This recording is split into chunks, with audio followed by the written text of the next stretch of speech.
정부가 국무회의를 열고 김건희 여사 특검법과 최상병 특검법, 지역화폐법 등 3개 법안에 대한 대통령의 제2요구안, 즉 거부권 건의안을 의결했습니다. 윤 대통령도 조만간 이를 제거할 것으로 보이는데요. 정치부 취재기자 연결합니다. 이종원 기자.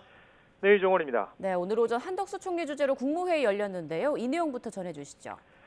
네, 정부가 한덕수 총리 주재로 국무회의를 열고 3개 법안에 대한 대통령의 제2요구안, 즉 거부권 건의안을 심의 의결했습니다. 지난 19일 국민의힘이 불참한 가운데 야당 주도로 국회 본회의를 통과한 김건희 여사 특검법과 최상병 특검법, 지역화폐법 등 3개 법안이 모두 포함됐습니다.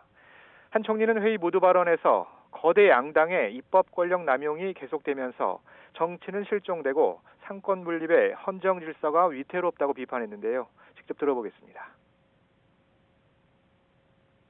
민의의 전당인 국회가 국민의 이익을 대변하기보다는 정파적 이익만을 앞세우며 국론을 분열시키고 있다는 우려가 날로 커지고 있습니다.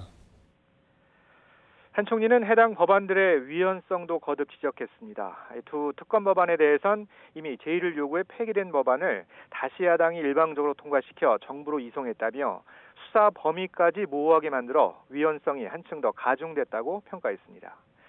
지역사랑 상품권에 대한 국가와 지자체의 지원을 의무화한 지역화폐법 역시 중대한 문제점이 있다고 강조했습니다.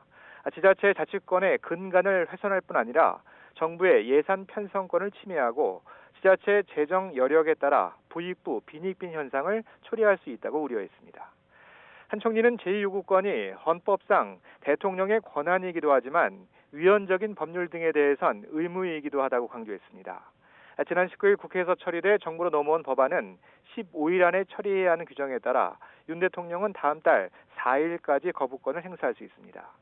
이미 대통령실은 반헌법적, 위헌적 법안이라며 거부권 행사 방침을 밝힌 상태라 윤 대통령도 이를 제거할 것으로 보입니다.